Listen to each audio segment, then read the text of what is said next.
Good morning everyone. आज हम BSc part second की यूनिट फर्स्ट का एक टॉपिक लेंगे।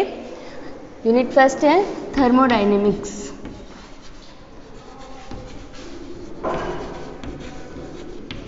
थर्मोडायनेमिक्स फिजिकल केमिस्ट्री पढ़ रहे हैं अपन। फिजिकल केमिस्ट्री में यूनिट फर्स्ट ऊष्मागतिकी।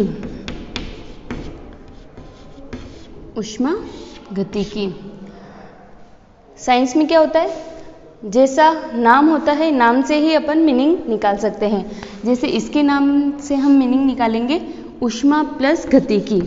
ऊष्मा प्लस गतिकी। ऊष्मा गति कर रही है, ऊष्मा की गति का अध्ययन या ऊष्मा का प्रवाह हो रहा है, ऊष्मा के प्रवाह का अध्ययन, ऊष्मा के एक रूप से दूसरे रूप में ट्रांसफर की स्टडी। यानी ऊष्मागतिकी में क्या होता है, ऊष्मा के एक रूप को दूसरे रूप में बदला जाता है। ये होती है अपनी ऊष्मागतिकी। ऊष्मागतिकी में अपन ऊर्जा के अलग अलग डिफरेंट फॉर्म होते हैं, उनको अपन एक रूप को दूसरे रूप में रिलेट करते हैं और इनकी स्टडी करते हैं ऊष्मागतिकी में। अब जो मेन ऊष्मागतिकी की स्टार्टिंग कहाँ से हुई होगी, ऊष्मागतिकी पहले से ही थी। हमारे नेचर में खूब बहुत जगह अपन देखते हैं कि ऊष्मागतिकी होती है, लेकिन वैज्ञानिकों को पहले ये नहीं था कि ये ही थर्मोडायनेमिक्स है। ऊष्मागतिकी के बहुत सारे प्रयोग हैं, पर उसको एक्सप्लेन बाद में किया गया। जैसे हम पहले देखते थे कि पुराने ज़माने में लोग क्या पत्थर से पत्थर लगा के ही आग जलाते थे, वो भी एक थर्मोडायनेमिक्स ही है। उसमें भी एनर्जी का ट्रांसफर ही हो रहा है, हीट बन रही है जिससे आग उत्पन्न हुई, वो भी एक ऊष्मागतिकी का ही एप्लीकेशन है। अब हम आगे बढ़ते हैं कि थर्मोडायनेमिक्स में ऊष्मागतिकी जो अपनी पूरी ऊष्मागतिकी है वो 4 नियम पर आधारित है। जो 4 नियम है अपने पास, आपने सुना ही होगा, शून्य नियम,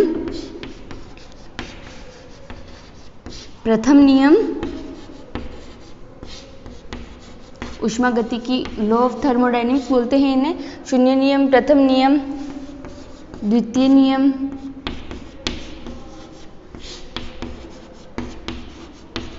और तृतीय नियम। ये अपने 4 नियम हो गए थर्मोडायनेमिक्स के, जिन पे अपनी पूरी थर्मोडायनेमिक्स बेस है, यानी ऊष्मागतिकी बेस है। अब शून्य नियम की बात करते हैं। शून्य नियम क्या कहता है? शून्य नियम कहता है कि जैसे अपने पास कोई सिस्टम है ए, ठीक है, और इधर अपने पास सिस्टम कोई है बी। अब ये जो ए सिस्टम है किसी डिफरेंट कोई सिस्टम है सी, उसके साथ में तापीय साम्य अवस्था में है। तापीय साम्य मतलब कि इन दोनों का टेम्परेचर लगभग समान रहेगा। जैसे इसका अगर टेम्परेचर ज़्यादा हो जाता है और इसका कम हो जाता है तो तापमान का फ्लो यानी ताप किधर प्रवाहित होगा, उच्च ताप से निम्न ताप की ओर फ्लो होगा। और अगर इसका ज़्यादा हो जाता है इसका कम हो जाता है तो इधर से इधर, यानी ये उत्क्रमणीय अभिक्रिया हो रही है जिसमें तापमान एक्सचेंज हो रहा है, बराबर तापीय साम्य अवस्था में है। अब कोई ये बी निकाय है, बी सिस्टम है। अब ये डिफरेंट रूप से जैसे ए और सी दोनों तापीय अवस्था में है और ये वापस बी सी के साथ में तापीय साम्य अवस्था में है, इसमें भी तापमान का एक्सचेंज हो रहा है। ये शून्य नियम ये कहता है कि अगर कोई निकाय ए सी के साथ में तापीय साम्य अवस्था में है और कोई दूसरा बी निकाय बी सी के साथ में तापीय साम्य अवस्था में है, तो क्या होगा, ये ए और बी को भी अगर अपन पास में लाएंगे तो भी ये है अपने आप में तापीय साम्य अवस्था में होंगे। ये ऊष्मागतिकी का शून्य नियम है, ठीक है। अब अपन बात करते हैं प्रथम नियम की। प्रथम नियम हम बचपन से पढ़ते आ रहे हैं। प्रथम नियम क्या कहता है कि जो ब्रह्मांड की सारी ऊर्जा है वो स्थिर है। ना तो अपन एनर्जी को और बना सकते हैं और ना ही अपन इसको नष्ट कर सकते हैं, केवल इसको एक रूप से दूसरे रूप में परिवर्तित कर सकते हैं, इनका रूपांतरण होता है। वही ब्रह्मांड की यूनिवर्स की सारी ऊर्जा स्थिर है। ये हो गया अपना प्रथम नियम। अब आता है द्वितीय नियम। द्वितीय नियम क्या कहता है कि ब्रह्मांड की एंट्रोपी बढ़ रही है। एंट्रोपी बढ़ रही है मतलब अब आता है वर्ड एंट्रोपी। ब्रह्मांड की एंट्रोपी बढ़ रही है। एंट्रोपी मतलब किसी तंत्र की अव्यवस्था का माप होती है एंट्रोपी। तो ब्रह्मांड की एंट्रोपी बढ़ रही है। जैसे जैसे हम नेचर के साथ में साइंस डेवलप होती जा रही है, तो साइंस डेवलप होने के साथ साथ कहीं ना कहीं अव्यवस्था उत्पन्न हो रही है। जैसे नए नए केमिकल कॉम्पोजिशन वाले मॉलिक्यूल बन रहे हैं, कई तरह के अलग अलग गैसेस बन रही है, कई तरह के पदार्थ नए बनते जा रहे हैं, जिससे ब्रह्मांड की एंट्रोपी बढ़ रही है और सिस्टम ज़्यादा अव्यवस्थित होता जा रहा है। अब आता है तृतीय नियम। तृतीय नियम क्या कहता है कि कोई पूर्ण क्रिस्टलीय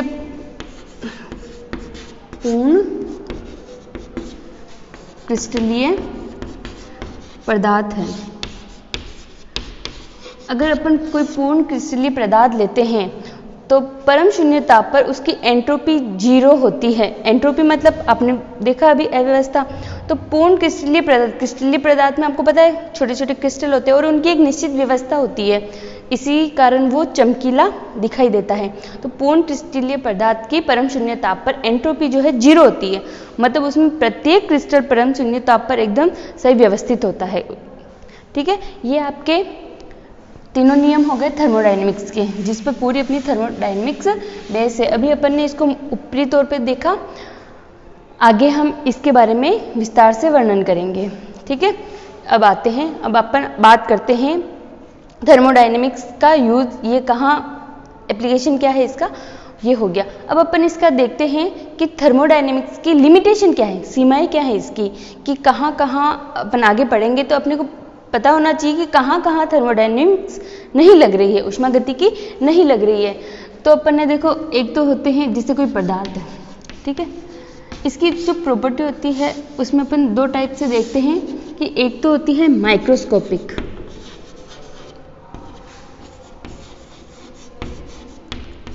और एक होती है मैक्रोस्कोपिक।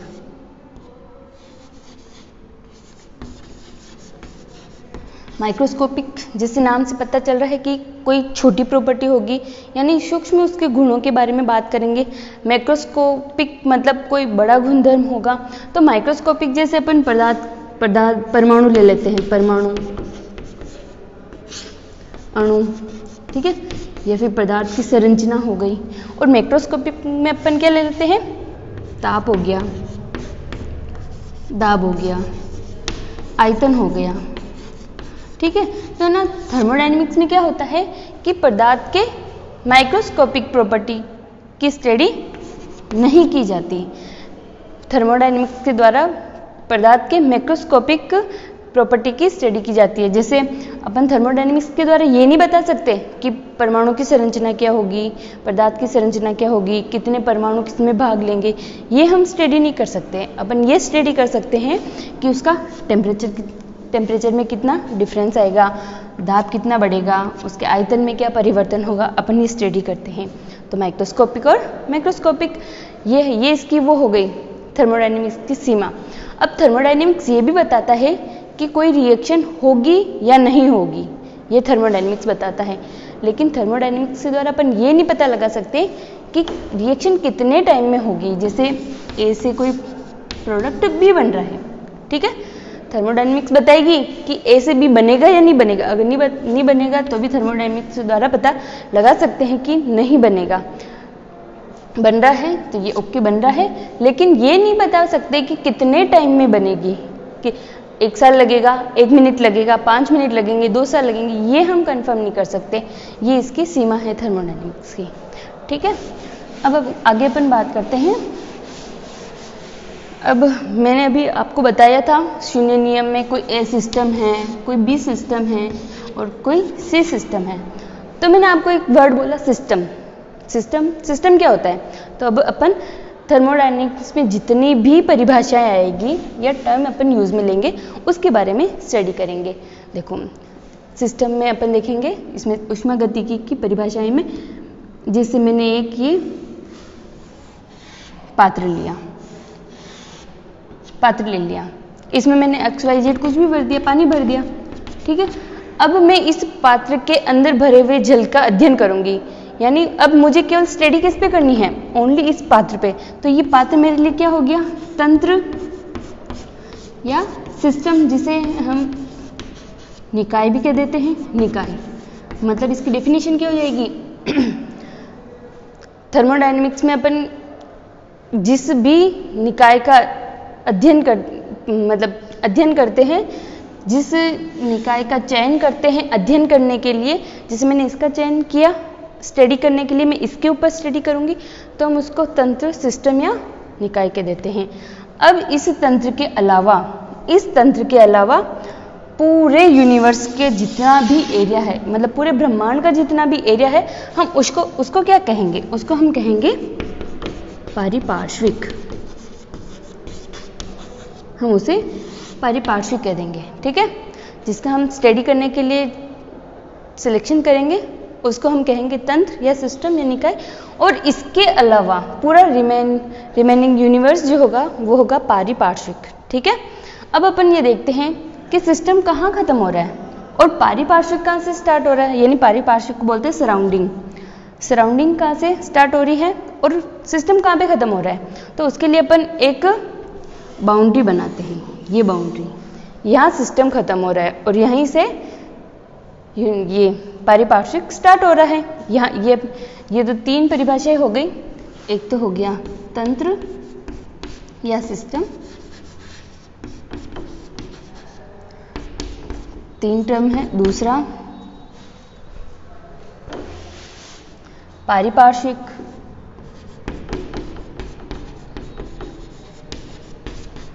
और तीसरी हो गई बाउंड्री।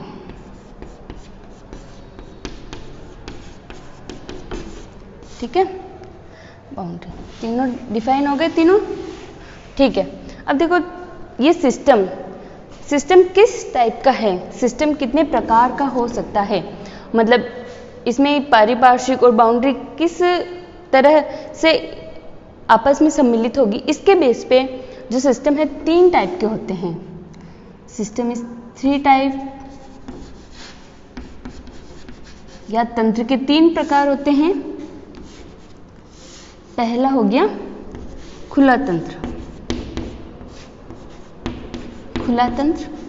दूसरा हो गया बंद तंत्र,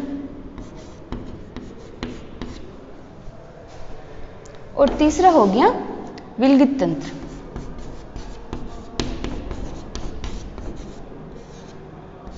विलगित तंत्र, हम खुले तंत्र को बोल देते हैं ओपन सिस्टम,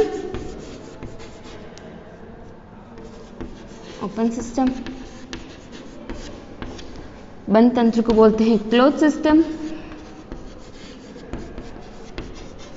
और यह है आइसोलेटेड सिस्टम। आप साथ में नोट भी कर सकते हैं। विलगित तंत्र, खुला तंत्र, बंद तंत्र, विलगित तंत्र। अब देखो खुले तंत्र में अपन देखते हैं खुला तंत्र, जैसे मैंने कि गर्म प्याले की प्याली ली, सॉरी, ये ठीक है, गर्म चाय है तो उसमें से वेपर निकलेगी, ठीक है, ये वेपर निकल रही है। अब खुले तंत्र में क्या होता है, जैसे अपन इस चाय को थोड़ी देर के लिए रख देते हैं, चाय को थोड़ी देर के लिए रख दी तो क्या होगा, चाय की ये प्याली थोड़ी देर में ठंडी हो जाएगी, यानी चाय ठंडी हो गई। चाय ठंडी हो गई मतलब कहीं ना कहीं अंदर से ऊष्मा बाहर गई होगी। अगर ये अंदर से ऊष्मा बाहर गई होगी तभी ठंडी हुई।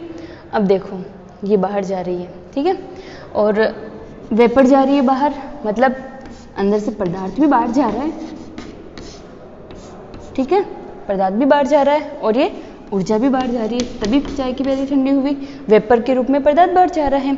तो खुले तंत्र में क्या होता है, ऊर्जा और पदार्थ दोनों का विनिमय होता है खुले तंत्र में। अब इसका एग्जाम्पल क्या हो जाएगा अपने पास, खुले पात्र में रखा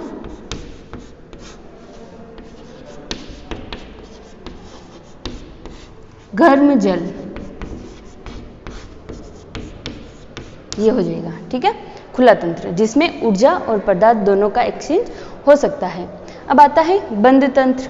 बंद तंत्र में क्या होता है, बंद तंत्र में होता है, इसी को ओपन कर देते हैं बंद, अब खुले पात्र में नहीं रख के हम इसे बंद पात्र में रखेंगे। बंद पात्र में रख दिया तो ये वेपर जा रही है लेकिन ये बाहर नहीं जाएगी, ये यहाँ पे वाष्प के अणुओं के रूप में यहाँ जम जाएगी। तो बंद तंत्र में क्या होता है, बंद तंत्र को आप चाय की प्याली को ढककर भी रखोगे तो वो ठंडी होगी, ये ठंडी हो गई, यानी एनर्जी यानी ऊष्मा का तो इसमें ट्रांसफर हो रहा है, लेकिन जो पदार्थ है उसका ट्रांसफर नहीं हो रहा है। बंद तंत्र में क्या होता है, ऐसा तंत्र जिसमें एनर्जी का तो ट्रांसफर होता है लेकिन पदार्थ का ट्रांसफर नहीं होता है, बंद तंत्र कहलाता है। तो इसका एग्जाम्पल क्या हो जाएगा, बंद पात्र में रखा, बंद पात्र में रखा गर्म जल। ठीक है, समझ में आ रहा है। अब आगे बढ़ते हैं विलगित तंत्र। तीसरे तंत्र में क्या हो जाएगा, अब इसका एग्जाम्पल अपन ले लेंगे थर्मस फ्लास्क। अपन ने देखा होगा, जनरली डेली लाइफ में देखते हैं हम थर्मस फ्लास्क, जिसमें ये थर्मस फ्लास्क है, ये थर्मस लगा हुआ है चारों ओर। जनरली हम देखते हैं कि फ्लास्क थर्मस में अपन कोई चाय रखते हैं तो वो 10-15 मिनट तक ठंडी नहीं होती है और बाद में ठंडी हो जाती है, क्योंकि हमारे जो डेली लाइफ में थर्मस फ्लास्क यूज में लेते हैं वो एक आइडियल नहीं होते हैं। जो एक्चुअल में जो थर्मस फ्लास्क होते हैं उसमें काफ़ी लॉन्ग टाइम तक ठंडी नहीं होती है, उसमें एनर्जी का एक्सचेंज नहीं होता है, पर जनरली ऐसे मान लेते हैं कि ये एक आइडियल थर्मस फ्लास्क है। इसमें क्या होता है, हमने ये भर दिया, गर्म जल भर दिया, ठीक है, ये गर्म जल भर दिया, अब इससे वेपर भी निकल रही है। ठीक है, अब ना तो ये वेपर बाहर जा सकती है, ना एनर्जी ऊष्मा बाहर जा सकती है, ना तो ऊष्मा का एक्सचेंज हो रहा है और ना ही मैटर का एक्सचेंज हो रहा है। तो इस तंत्र को हम कह देते हैं विलगित तंत्र। यानी इसका एग्जाम्पल क्या हो जाएगा, थर्मस में रखा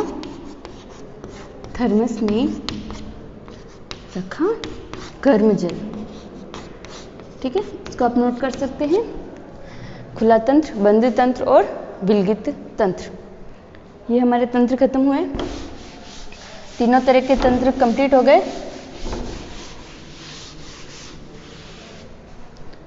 तंत्र के बाद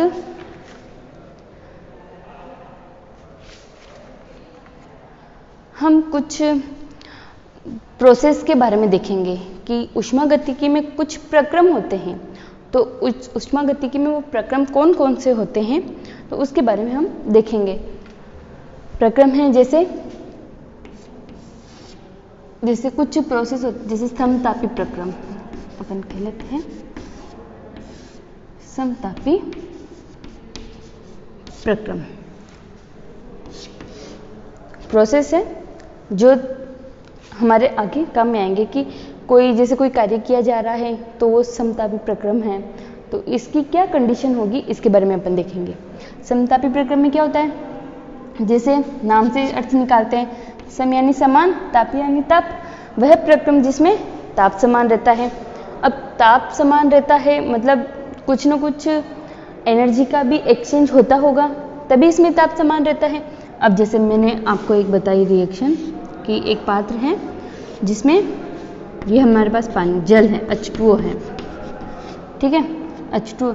अब अगर अपन इसमें H2SO4 डालें, सल्फ्यूरिक एसिड डालें, क्या होगा, रिएक्शन होगी, इनके बीच में रिएक्शन होगी और एनर्जी बाहर निकलेगी, ऊष्माक्षेपी अभिक्रिया होगी। ठीक है, अब एनर्जी बाहर निकलेगी, बहुत ज़्यादा इसका टेम्परेचर बढ़ जाएगा। अब इसको समतापी बनाने के लिए हमें क्या करना पड़ेगा, हम कह रहे हैं कि हमें समतापी प्रक्रम चाहिए, ठीक है ना, तो हम समतापी क्या, ये देखो नीचे आइस क्यूब डाल देते हैं, जिससे जैसे ही रिएक्शन होगी टेम्परेचर वापस बराबर हो जाएगा, समान ताप पर अभिक्रिया होगी, ये समतापी प्रक्रम होगा। ऐसा प्रक्रम जिसमें अभिक्रिया के दौरान ताप का मान स्थिर बना रहता है, या फिर ताप का मान स्थिर बना रहता है, या फिर तापमान में परिवर्तन स्थिर होता है।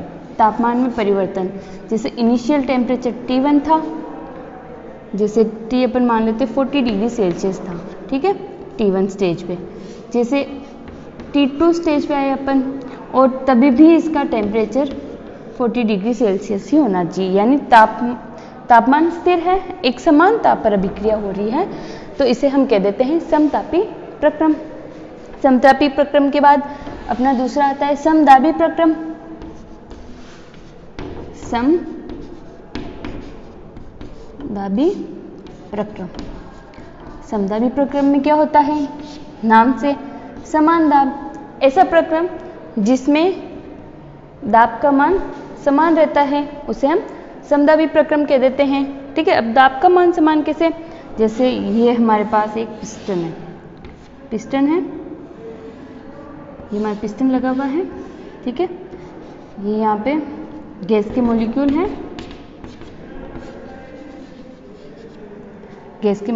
हैं, इसका वॉल्यूम V है, ये बाहर से पिस्टन प्रेशर लगा है। जब अपन इसको हीट करेंगे, अपन हीट कर रहे हैं इसको, हीट करने पर क्या होगा? इसमें प्रेशर बढ़ने लगेगा। प्रेशर क्या है? बढ़ने लगेगा। प्रेशर बढ़ता बढ़ता जाएगा तो ये ऊपर की ओर दबाव लगाएगी। प्रेशर बढ़, अब अपने को क्या चाहिए? समदाबी प्रक्रम। अपने को दाब स्थिर रखना है, प्रेशर बढ़ने लगेगा, लेकिन हम क्या करेंगे? जैसे इसके वॉल्यूम को बढ़ा देंगे, जैसे ही वॉल्यूम बढ़ जाएगा तो प्रेशर कम हो जाएगा, प्रेशर वापस बराबर हो जाएगा। यानी समदाबी प्रक्रम में हम वॉल्यूम को चेंज करके दाब को समान बनाए रख सकते हैं। यानी इसमें जो दाब में परिवर्तन होगा डेल्टा P = 0, लेकिन डेल्टा V को हम कुछ ना कुछ इसमें चेंज कर सकते हैं, डेल्टा V में चेंज पॉसिबल है। ठीक है, अब समदाबी प्रक्रम के बाद में आता है समआयतनिक प्रक्रम। तीसरा आता है समआयतनिक प्रक्रम। वही ऐसा प्रक्रम जिसमें प्रोसेस के दौरान आयतन स्थिर हो, उसे हम कह देंगे समायतनिक प्रक्रम। समायतनिक में क्या होता है? आयतन समान रहता है। आयतन समान रहेगा मतलब जैसे ये अपना पिस्टन वही था, आयतन में कोई चेंज नहीं करना है, लेकिन अपन प्रेशर इसको प्रेशर को चेंज करके देखो इसमें ये दोनों एक दूसरे के विपरीत होते हैं। समदाबी प्रक्रम में क्या होता है? अपन आयतन को चेंज करके प्रेशर सेम बनाए रखते हैं, जबकि समआयतनिक में क्या होता है? अपन प्रेशर चेंज कर देते हैं, प्रेशर कम कर देंगे। जैसे प्रेशर ज़्यादा हो रहा है तो उसी वॉल्यूम को स्थिर बनाए रखने के लिए अपन प्रेशर कम कर देंगे, तो वॉल्यूम तो हो जाएगा अपना इसमें स्थिर, लेकिन अपन P को चेंज कर सकते हैं, P में परिवर्तित करके अपन इस प्रोसेस को समायतनिक बना सकते हैं। अब आता है एडियाबैटिक प्रोसेस, रुद्धोष्म प्रक्रम। अगला अपना आता है रुद्धोष्म प्रक्रम।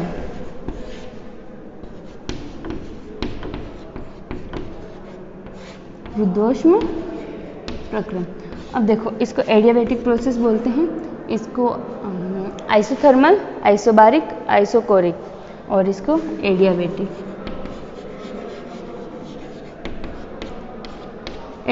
प्रोसेस। अब एडियाबैटिक प्रोसेस के लिए, रुद्धोष्म प्रक्रम के लिए एक कंडीशन होती है कि ये हमेशा आइसोलेटेड सिस्टम पर ही काम करता है। अभी हमने पढ़ा था आइसोलेटेड सिस्टम यानी विलगित तंत्र, मतलब अगर हमें रुद्धोष्म प्रक्रम करवाना है तो हमें विलगित तंत्र की आवश्यकता होगी। ठीक है, अब रुद्धोष्म प्रक्रम में क्या होता है? हमें पता है कि विलगित तंत्र में क्या होता है, ना तो एनर्जी का ट्रांसफर होता है और ना ही मैटर का, किसी का ट्रांसफर नहीं होता है। रुद्धोष्म प्रक्रम में भी कुछ ऐसा ही होता है। जैसे रुद्धोष्म प्रक्रम में अपने पास ये हो गया, ये तो अपना हो गया आइसोलेटेड सिस्टम। ठीक है, अब जैसे अपने पास रिएक्शन हो रही है, ए से बन रहा है बी, ठीक है, ए से बी बन रहा है। अब इसकी एक बार मैं आपको डेफिनेशन बता देती हूँ कि होता क्या है इसमें। रुद्धोष्म प्रक्रम में क्या होता है? ये विलगित तंत्र पर ही काम करता है। इसके लिए कंडीशन है कि विलगित तंत्र में ही रुद्धोष्म प्रक्रम को अप्लाई कर सकते हैं। अब इसमें क्या होता है कि इसमें एनर्जी में कोई चेंज नहीं होता है, एनर्जी इसमें स्थिर रहती है, क्योंकि ना तो एनर्जी बाहर जा रही है और ना अंदर आ रही है, तो एनर्जी तो स्थिर रहेगी। लेकिन इसमें टेम्परेचर में चेंज हो सकता है। टेम्परेचर में चेंज कैसे होगा? देखो, जैसे कोई ए से बी प्रोडक्ट बना रहा है, ठीक है। अब जैसे ये अगर ऊष्माक्षेपीय अभिक्रिया है, ऊष्माक्षेपीय अभिक्रिया में आप जानते हैं ऊष्मा रिलीज होती है। ऊष्माक्षेपीय अभिक्रिया है तो बाहर तो एनर्जी जा नहीं सकती, अंदर ही मॉलिक्यूल में ही एनर्जी रिलीज होगी, तो इस सिस्टम का तो टेम्परेचर बढ़ेगा। सिस्टम का टेम्परेचर बढ़ गया, यानी ऊष्माक्षेपीय अभिक्रिया में क्या होगा? सिस्टम का टेम्परेचर जो है, टेम्परेचर T बढ़ जाएगा, ठीक है।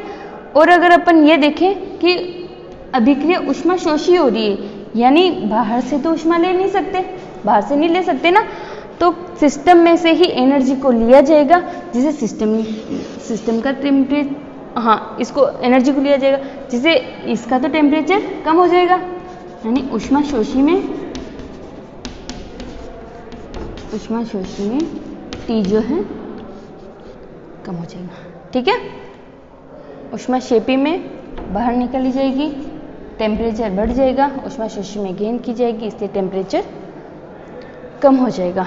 ये हो गए अपने प्रक्रम। समतापी, समदाबी। अच्छा, इसमें मैंने आपको बताया नहीं था, इसमें डेल्टा T जो है 0 होता है, यानी तापमान में परिवर्तन जो है 0 होता है। इसमें डेल्टा P = 0 होता है और V में इसमें चेंज कुछ हो सकता है, ठीक है। और इसमें डेल्टा V = 0 होता है और T में चेंज हो सकता है। और इसमें डेल्टा Q = 0 बट T में चेंज हो सकता है, टेम्परेचर चेंज हो रहा है ऐसे ही, ठीक है। अब जैसे मैंने एक आपको ये भी नहीं बताया तो कि समतापी प्रक्रम में डेल्टा T तो अपने पास 0 हो गया, लेकिन इसमें ये आइसोलेटेड सिस्टम नहीं था, विलगित तंत्र नहीं था, ये हम खुले तंत्र में भी हो सकता है। तो इसमें क्या एनर्जी का एक्सचेंज हो सकता है। डेल्टा T तो स्थिर रहेगा, इसके मान में कोई परिवर्तन नहीं होगा। लेकिन अगर ऊष्माक्षेपीय अभिक्रिया है तो सिस्टम से पारिपार्श्विक को ऊष्मा दे दी जाएगी, और अगर ऊष्माशोषी अभिक्रिया है तो पारिपार्श्विक से निकाय में ऊर्जा अंदर ले ली जाएगी। ये सिस्टम है। ऊष्माशोषी में तो ऊष्माक्षेपी में तंत्र से पारिपार्श्विक को एनर्जी दे दी जाएगी और ऊष्माशोषी में अवशोषित कर ली जाएगी। ये अपने कुछ प्रक्रम हो गए थर्मोडायनेमिक प्रोसेस, ठीक है। अब देखो, हम कोई रिएक्शन करवा रहे हैं, जैसे A से B प्रोडक्ट बन रहा है, ठीक है। A से B प्रोडक्ट बन रहा है, A से B प्रोडक्ट बन रहा है, ठीक है। यानी अगर इस तरह इस स्थिति पर अपन देखें कि इसका टेम्परेचर क्या है, इसका प्रेशर क्या है, इसका वॉल्यूम क्या है, अपन ने नोट कर लिए, ठीक है ना। जब ये प्रक्रिया पूरी हो जाएगी तब अपन और नोट करेंगे कि अब इतना इसका टेम्परेचर कितना हो गया, अब इसके ऊपर प्रेशर कितना है, अब इसका वॉल्यूम कितना हो गया, अपन नोट करेंगे ना। तो एक अवस्था तो ये हो गई, ठीक है, और एक अवस्था क्या हो गई, बी अवस्था हो गई ना। अब अपन कुछ ऐसे पैरामीटर लेते हैं जो कि इनके गुणों को प्रदर्शित करते हैं। तो अगला है अपना अवस्था फलन और पथ फलन। अवस्था, ये कुछ फंक्शन होते हैं जो इसकी प्रॉपर्टी को शो करते हैं। अवस्था फलन एवं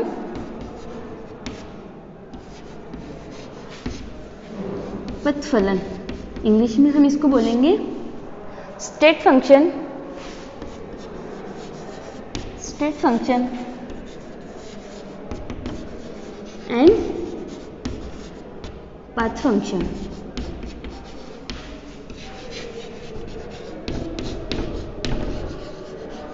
ठीक है, अवस्था फलन है, पथ फलन, जैसे वही लॉजिक कि नाम से पता चल जाता है, नाम से पता चल जाता है कि अवस्था, जो पैरामीटर अवस्था पे डिपेंड करेंगे वो होंगे अवस्था फलन,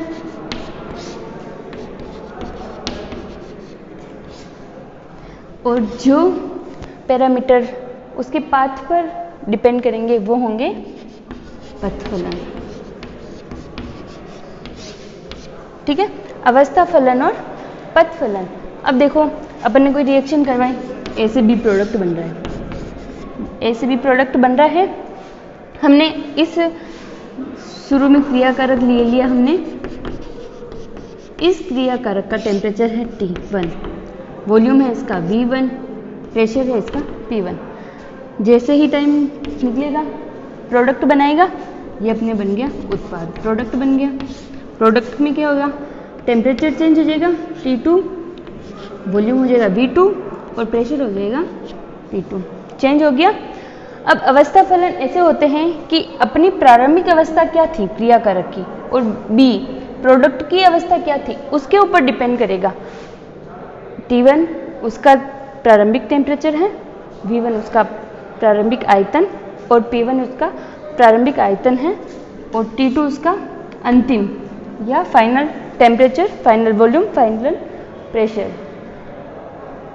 हो जाएगा। क्यों कर रहा है वेट। अब इसको पूरा कर लें, खाली अवस्था फलन और पथ फलन। आज की क्लास यहाँ तक होगी, ठीक है।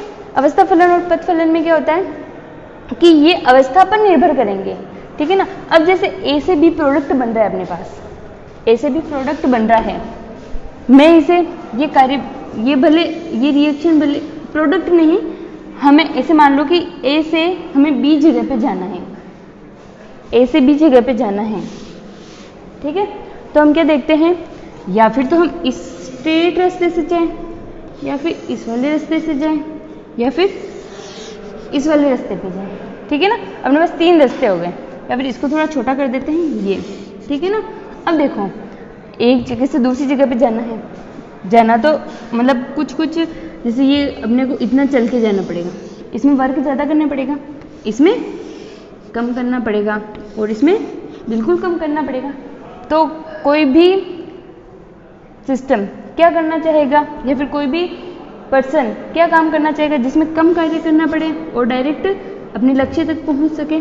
तो A से B तक ये डायरेक्ट जाएगा। तो ये पथ के ऊपर डिपेंड करेगा क्या कार्य, क्योंकि काम सबसे ज़्यादा किसमें करना पड़ रहा है, इसमें, बाद में इसमें, और इसमें सबसे कम। तो अपन अगर कार्य करेंगे तो ये पथ के ऊपर मैटर करेगा, ठीक है। तो ये तो हो जाएगा कार्य, तो हो जाएगा पथ फलन, ऊष्मा भी हो जाएगी पथ फलन, ठीक है। अब अपन जैसे जैसे आगे बढ़ते जाएंगे, अपन बात करते जाएंगे कौन कौन से अवस्था फलन है और कौन कौन से अपने पथ फलन है। मेन तो पथ फलन में कार्य, आपको पता है कार्य करना पड़ेगा, हर प्रोसेस के लिए हमें डिफरेंट कार्य करना पड़ेगा। तो कार्य तो जरूरी है कि कैसे क्या मतलब अवस्था का परिवर्तन होगा, ठीक है। ये हो गया अवस्था फलन जो तंत्र की अवस्था पर निर्भर करते हैं। जैसे एक एग्जाम्पल और लेते हैं, ठीक है। जैसे हमने पानी गर्म किया, ठीक है, पानी की बाल्टी ले ली, उसका टेम्परेचर है 10 डिग्री सेल्सियस। इसमें इसको अपन ने हीट दी तो ये पहुंच गया 100 डिग्री सेल्सियस पर, ठीक है, 10 से 100 डिग्री सेल्सियस पर। अब हमें इसको 10 था इनिशियल और फाइनल क्या हो गया 100। अब ये नहीं कहता, मतलब हम ये नहीं कह रहे कि इसको कैसे हीट देके गर्म करा या गैस पे गर्म करा या छड़ डाल के गर्म करा, बस इसका इनिशियल 10 डिग्री है और फाइनल इसका 100 डिग्री है। तो इसकी अवस्था पर डिपेंड कर रहा है, ठीक है ना, प्रारंभिक और फाइनल अंतिम अवस्था पर निर्भर करा, इसलिए वो अवस्था फलन होंगे। और पथ फलन में कि उसके पथ पर निर्भर करेगा, ठीक है, कार्य और ऊष्मा। और आगे हम वैसे बात करेंगे, जैसे टेम्परेचर हो गया, ठीक है, वॉल्यूम हो गया, प्रेशर हो गया, ठीक है। आज के लिए इतना ही, नेक्स्ट टॉपिक नेक्स्ट वीडियो में।